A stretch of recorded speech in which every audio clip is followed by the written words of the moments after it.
Looking to have your groceries delivered? Try Instacart. By following the link in the show notes, you can shop multiple stores, get the products you love from local stores, and get your delivery in as fast as 1 hour. Plus, Instacart highlights deals to save you money. And for our listeners, free delivery on your first order over $35. Hi, this is Bob Sorrentino from ItalianGenealogy.blog, and I'm here with Gerald Dichiara Jr., who's going to talk about his research and looking for his family in the Avellino region of Italy. So the first question I usually ask everybody is why and when did you start researching your family? In 2015, my father had passed away, and with my father passing away, I wanted to see about doing my family history research because I knew that I was Italian, growing up Italian, but I really didn't know the family history. So with that, I had done the Ancestry and 23andMe. First, I had done the 23andMe for not only the Ancestry, but also for the health. So when I had done that, I wound up coming up with, stuff online. Okay. And found out that I had family. And with that, I did more and more research. And then I was hitting brick walls because with the information that I was getting, I did not know that the Italian women did not carry the male's last name. So when I had done that, I was really confused with the information that I was getting. So I had, went online on Facebook and I was talking to other people and so on and so forth. And, come to find out that they didn't carry the last name. And then when I found that out, then a lot of information started to make sense. And I wanted to find out more information, so I contacted, some of my family that was still alive, from like my father's like aunts and great aunts and stuff like that, who are in their like late 80s and 90s and stuff like that. And come to find out that there's a lot of information that I did not know, didn't realize, and it just blossomed from there. Yeah, and that's interesting. I too had the that same revelation with the Italian women's last names, and in fact, today they still don't take their husband's name. Yeah, and then I had gotten some information from one of my cousins that was on my father's side through my great grandmother. Okay, and my father's side of the family through my great grandfather, right? With my great grandfather being Dichiara and my great grandmother being Basha, the family history that he was providing was with both Dichiara and Basha, and that information had went back, I believe, 11 generations. But after that, I wound up finding out a little bit more that went back just a little bit further than that, to where I had relatives that were born at approximately 1575 in Sicily. Okay, and that's as far back as the information that I have on my father's side, where it goes back to that far. So that's pretty good. So was that, were you able to find that through online or through Ancestry, or was it just documented through the family that you got back that far? The information that I had wound up receiving from, one of my family relatives had also went to the town of Greci and had copied the church records that they had. So with him copying the church records, the information that he had information about who was married to who had which children, and where they had lived, and so on and so forth. And then it goes back for each person. But I was trying to just follow the bloodline of my father, going all the way back as far as possible, without going too far off of the tree, in order to go back as far as possible. And as I said, some of that information was on Ancestry. Some of the information was on Family Search, where I had to actually go to the family history research centers in order to be able to find some of the information out. So, with that, some of the information was there, some of it wasn't, and some of it, didn't make too much sense. But then after, going back and forth and seeing who is married to who and who had which children, and just verifying information, then it did make sense, as to making a small minor correction here and there, in order to basically stay on the correct path going all the way back. Because if you make one mistake, then you can go totally off, the path, and then you have the wrong information.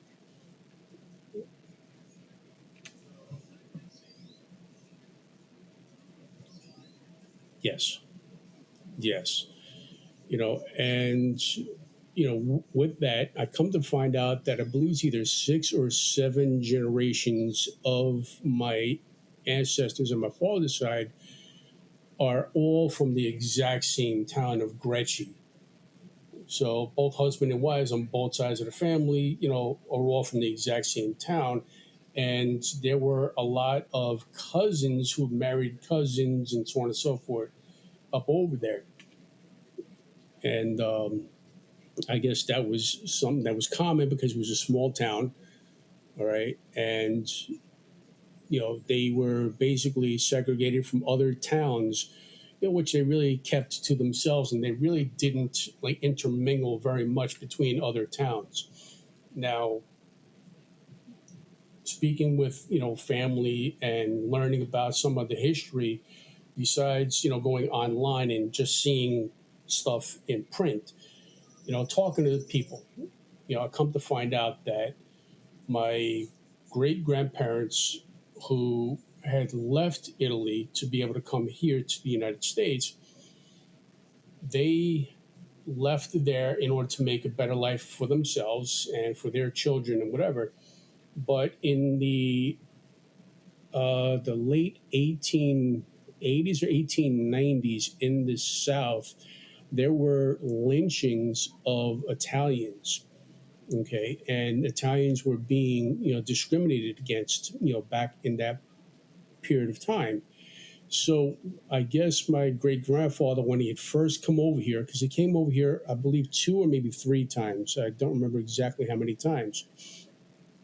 And I guess he heard this from other people, and he did not want to be discriminated against. So when he came over here with my great grandmother, and I believe like a couple children he might have had previous, to coming to the United States, they basically had suppressed the Italian language as well as the Italian culture, and embraced, the American language and culture as much as possible in order to avoid being discriminated against because of that. And I didn't know that while I was growing up, because we didn't speak Italian. And, it's like, why don't anybody, speak Italian? Okay. So that was something that always bothered me. But I didn't realize this until I started doing my ancestry research and finding out from other relatives, information.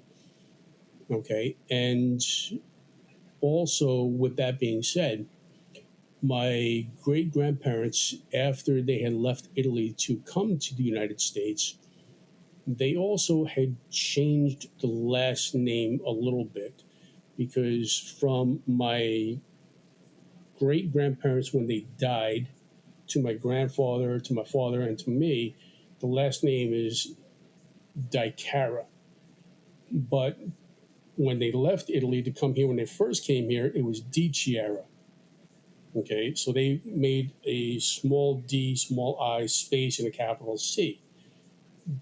And with them being illiterate, there were a couple of discrepancies in some documents, which I'm still, finding that information out because I'm trying to do my dual citizenship. And, I'm still in the process of acquiring documents for that. And, with the pandemic that's going on, it makes things a lot harder and taking a lot longer. I would love to eventually go to the town of Greci where my great grandparents and previous generations were all from, be able to pay respect to my ancestors from where they had come from, see where they had lived, see what the culture is like over there, see what the people, food, and everything is like. And I want to be able to go over there with no expectations whatsoever and just go there, blind, as you would say. Yeah, we were actually supposed to be there in April, and we were going to do pretty much the same thing. We're probably not going to go till May now. We're going to try and go in October, but it doesn't look like that's going to happen. So I think we're going to try and go in May. But I'm working with this Letizia Sinisi, and she runs Italy Rooting. And what they do is they actually, engulf you in your culture. So she's more than just like a genealogist. In fact, she's probably not even a genealogist, but she brings you back in time and brings you the customs. And we were going to go to, 3 different regions, actually. We were going to go to Campania and Molise and Calabria and do those Italy routings, and then take a trip to Sicily where my wife's mom is from. But I was so excited about that because I actually know my grandmother, my dad's mom, comes from 2 noble families, and I actually know where their homes are,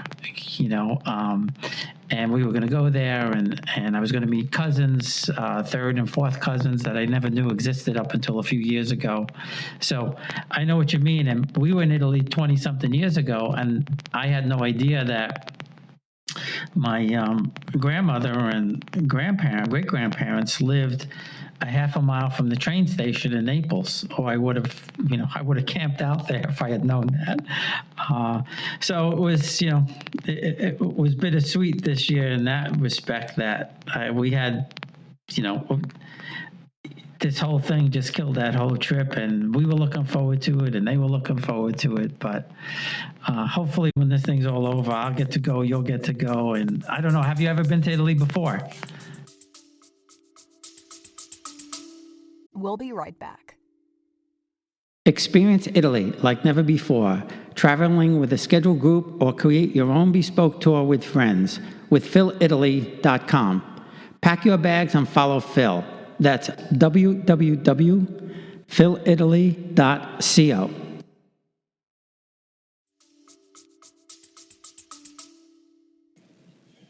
I've never been outside the country, and because I am working. I've been working since all through the pandemic and everything. Since I worked a civil service job in New York City. Okay, and I need to pay off my mortgage on my house. By the time that I figured that I and my wife would be able to retire, according to my plans. But my plans are also fluid depending on how my health is and stuff like that. I plan on maybe my wife and I retiring at the same time, being that my wife is 5 years younger than me. If she can retire when she can get a reduced Social Security, I'll be maxed out on my Social Security. Then I'll end up getting my 457, my Roth 457, and also Social Security besides, my pension. So between the 2 of us, we'll have 5 sources of income coming in. And hopefully with that, with all my deductions all stopping and so on and so forth, I would be making hopefully around about what we would be making if we would have both currently be working when we both retire, without having all of the other expenses. So we'd be able to save up, be able to afford to go to Italy. And what we want to see about doing is going to Italy for a bare minimum of 1 month. So in this way, you go there, you take your time, and let's say if you wanted to meet up with somebody and spend the whole day with someone, okay, then you're not being rushed to, okay, you have to do this, you have to do that, okay, you need to, go here, see this, see that, all right, take care of this, and then get on a plane and go back home immediately. I don't want to do that. I want to take my dear sweet time and be able to go around the town and the neighboring towns, the area of where they was at, and see how everything is. And then after that, come back to the United States, okay, and then see, after we're back here for at least a month, my wife and I discuss how we like it, and if we like it, see about maybe going back there for maybe 3 months, okay, and then if we like it, after coming back to the United States again, see about going back there for maybe 6 months, and then see whether we, really like it. Because if we're there for 3 months, then we get to understand, how everything is financially, how to set up, with all of the utilities and whatever. If we're going to be there for 6 months, then we get more ingrained into everything. Okay. And then if we want to live there for 6 months there, 6 months here, or maybe move there permanently, then this is something that we would have to, decide upon together.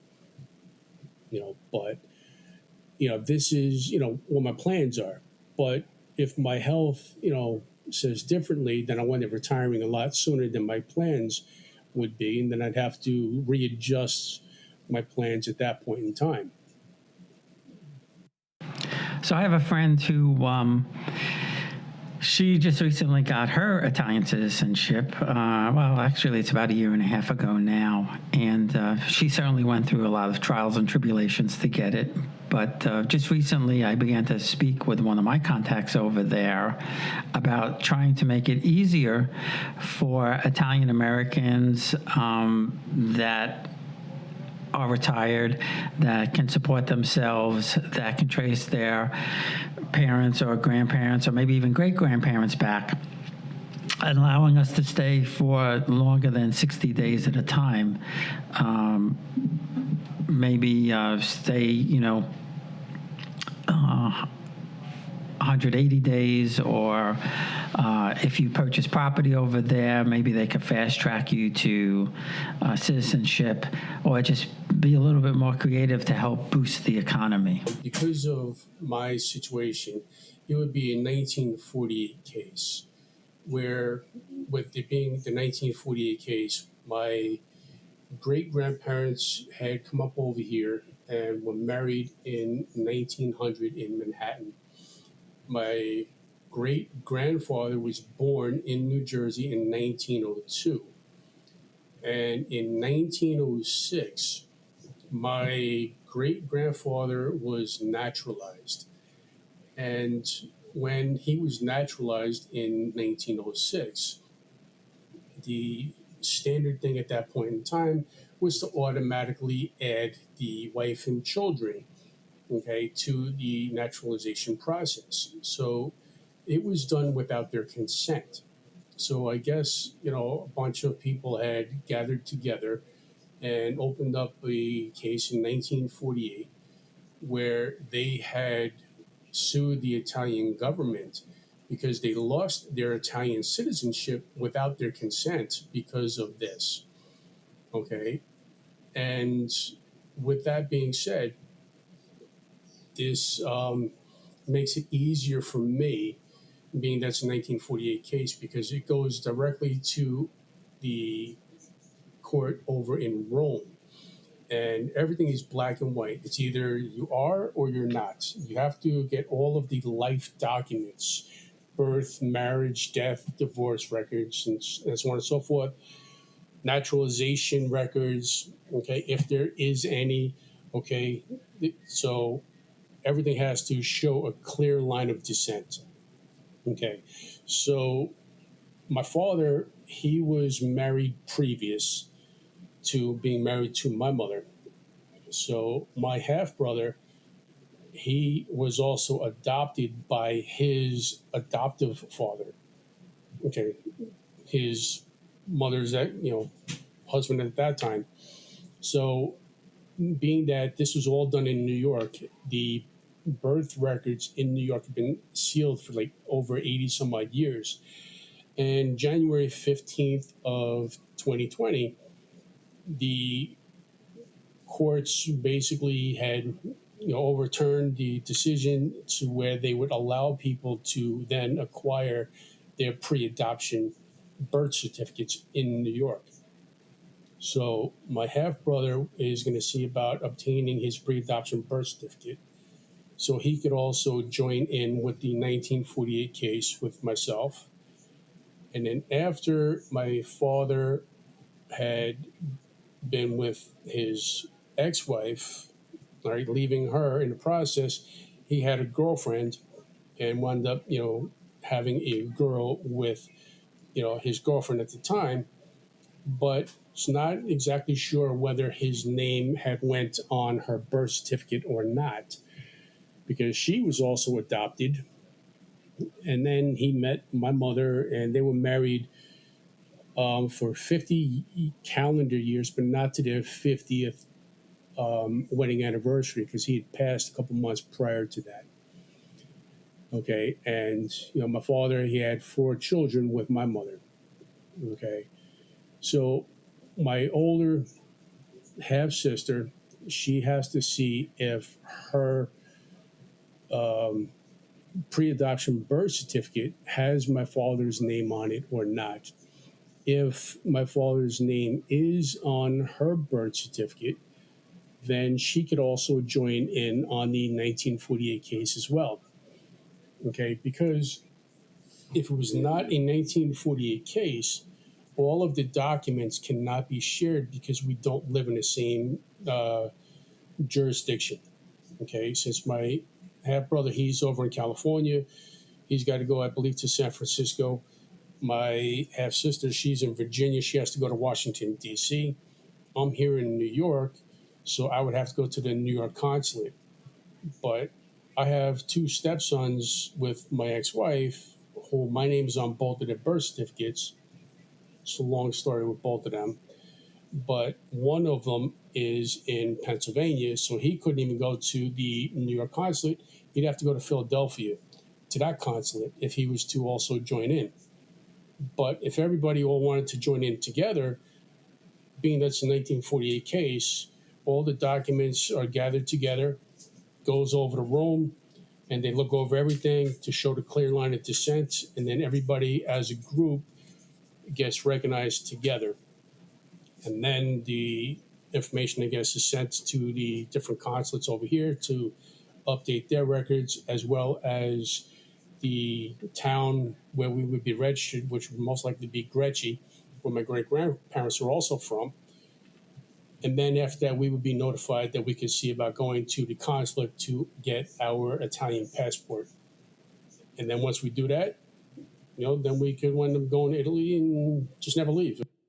Yeah, that's interesting. And so going back to the ancestry bit, what's the most amazing thing that you've found so far? I wouldn't say that the most amazing, because it's all new. So everything is like, fresh. Okay, so all I knew growing up is that, my grandparents, my grandfather had died before, I was born. So I never met my grandfather on my father's side. My mother was adopted. So my mother was adopted into an Italian family. So I never met my mother's biological parents until my mother was about 50 years old. And then we met her biological mother. And there was a few years, that we was, talking before she got sick and she wound up passing away. Her biological father, never met him. All right. So, it really wasn't where we knew too much of the family history on both sides. So with learning the information about my great grandparents coming over here, and then finding out them from in Italy and going back all the generations, it was all basically amazing for me to be able to find this out. Okay, it was basically like the floodgates opened up for me. Okay, and with everybody being in the southern part of Italy, everybody was in an agricultural area, not industrial.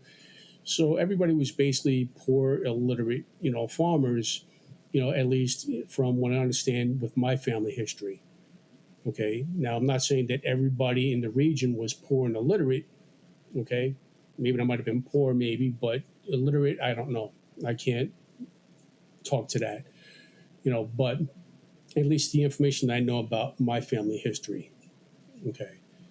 But as I said, all of it was all amazing to me. And come to find out that there's, I believe, 6 or 7 generations, all from the exact same town, from both sides of the family. And, cousin marrying cousin and stuff like that. It's like, okay, with the women not taking the man's name, that's also amazing to me because I didn't know that growing up. Because all I knew is over here in the United States, the American culture. Right. So my parents come from 2 vastly different backgrounds. My mom's family were farmers from Bari, and Dad's family were upper class. At least his dad's family were upper class lawyers, and his great-great-grandfather was a pharmacist way back in the early 1830s. And his mom was from 2 noble families. And I've been lucky in the respect that I've been able to trace both those noble families back through various historical records and charts like the Nobility Napolitani and Libro d'Oro and various publications like that. But I would love to get my hands on some of the church records and actually see baptismal records and things like that. Talking about with the church records, I had seen about reaching out to Italy to see if I could try to obtain some of the records. So then this way, when I'm doing my dual citizenship, it could possibly help to save me some of the costs of me doing the work instead of having, the company do the work for me. I'm going to have them do some of the work because, my father had gotten a divorce from his ex-wife in Mexico. I'm not traveling to Mexico. I don't speak, Spanish, Mexican, whatever. You got to get, the divorce papers, a current updated copy of the divorce records. You have to get a letter of no contest. You have to get everything with the apostille. You have to have the translation and everything like that. I don't know how to go about doing that and getting the right people and so on and so forth in order to get it done the most cost-effective way, which is done properly and so on and so forth. So this way, I'll let the service company take care of that. So in this way, it's done properly. It's, in the right format and so on and so forth, because they're the ones that's making sure that they get the right people to do it the right way to be able to provide to them, so then they could also provide that going over to Italy. Because any records that you wind up receiving for your case have to be submitted to either a consulate or has to go to the court, and then those records eventually go to the local town of where you're going to be registering through, and they keep those records.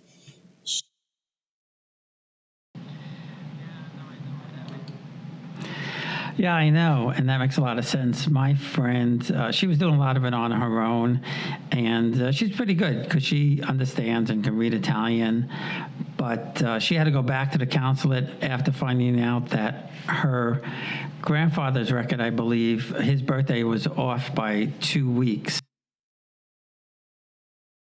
So, in order to make sure that there's not going to be any mix-up, I'll let them take care of the hard part. So... We'll be right back.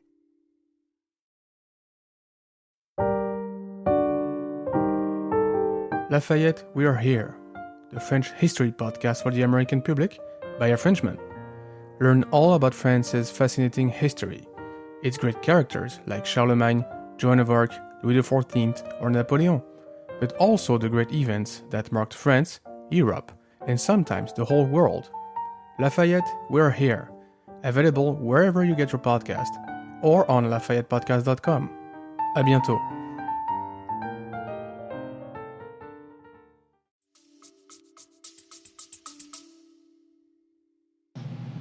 So, Gerald, you said you did some ancestry. Have you found any cousins or other relatives that you did not know existed? See, I had found on both Ancestry and 23andMe ancestors, but I didn't know which side of the family that they were on until after my mother had taken the Ancestry DNA test. Okay, which took her quite some time because she procrastinates with everything, but it is what it is with that. And some of the relatives, they wanted to know because they were also adopted, and they didn't know about their history. They wanted to find out. Once they found out a little bit, I guess they were satisfied, and that's all that they wanted to discuss. And it really didn't go very much further than that. So with contacting ancestors through Ancestry or 23andMe, it really didn't go far. With in reference to contacting and getting conversing with people, the furthest that it did go would actually be on my mother's side, where she, after have taken the Ancestry test, come up with a first cousin. And come to find out, there was a link which was private, which was for my mother's biological father. So contacting that person online, come to find out about the family history on my mother's side and exactly who her father is, and her information on my mother's side through her biological father. That information, according to them, with all their research, goes back into the 1500s as well. So that was, not only a shock to me, but also a shock to my mother, because she had no information as to whom he is. So, and I'm trying to get all my mother's documents corrected because she's been misspelling her first name wrong for decades. And my mom is, a little hard-headed with that, and she don't like change, and she makes it hard for me to be able to help her. So, and a lot of this had started because I told her she needed to upgrade her driver license. I need her, birth certificate. When we had went to Department of Vital Statistics in Lower Manhattan to get her birth certificate, she was told that she can't get it because her records don't match. And she's like, what? What do you mean? And then they told her that she's been misspelling her name wrong for decades, and that she'd have to get records from when she was a child, like it's before like 7 years of age. But every place that she could wind up getting stuff, she wouldn't be able to get stuff. So it just made it much more of a headache for me. But eventually we wound up getting her birth certificate, wound up getting her driver's license, take care of her social security card, and all the other stuff like that. So, I'm taking care of her stuff, also trying to take care of mine. And then with doing mine, I thought that I was pretty much, close to the finish line, but come to find out I'm not. Because what I thought was an apostille is not. So I got papers certifying it so I can get the apostille. And then other documents that I do have, since I have obtained them since after the pandemic, I have to see about getting the certification and then doing the apostille on them. So I got to see about maybe sending them to Albany to be able to do that. But then I might have to have them sent back to me, so then I can send them back to Albany to get the apostille. So I got to find all of this stuff out. So it's a long, hard road for me. Or I can just say, no, what the heck? I'll just send it to the service company and then let them finish the rest, which will basically cost me more money doing it that way. So that's a term I haven't heard before. What exactly is an apostille? You have to get all of your life documents, birth, marriage, death, divorce, all in long form, not a short form, which a lot of people usually wind up getting for their documents. Once you have the document in long form, then the jurisdiction of where it is issued, you would have to get a letter of exemption, all right, or exemplification. Yeah, exemplification. And with that, it basically certifies that that document, is true and accurate according to, the person that's issuing it to you.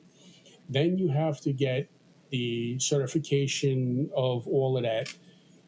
And then you get an apostille. And the apostille basically, I guess, certifies that all of those documents that you got prior to the apostille is good in order to be used outside of the United States or whichever country that you're, getting your documents from. It's to be able to be used internationally, put it that way. I see. So that basically certifies that the records are or satisfy some international requirements. Yeah, and with all of the life documents, like for me with mine, it's fairly simple and easy to a certain extent because there's not many jurisdictions of where the documents are all coming from. Okay, but the majority of all of the documents are all in New York. There's the birth records for my grandfather and my grandmother, which would be in New Jersey. But trying to obtain those records, it's a little bit difficult for me. I'm probably just going to leave it up to the service company for them to obtain those records from start to finish. Now, their death certificates I have. So one or two of them, I do have the letter of exemplification, but I have on one of them, I believe the letter or the certification like for the apostille, but I just don't have the apostille for it. The other one still needs all of the other paperwork to go with it. So I'm going to have to send that to the full service company to let them handle the rest of that. Then I have marriage to my ex-wife in Maine. I just wound up receiving the marriage certificate, with the letter and the apostille for that. So, and I realized, wait a minute, this says apostille on it, but the other paperwork I have don't say apostille. And then I reached out to the service company and I'm like, what is this? I thought that this was an apostille. And they're like, no, you still need to get the apostille. So I'm like, okay. So where I thought that the finish line was, it just went a mile up the road. Well, thanks again, Gerald. I appreciate you taking the time to talk with me today.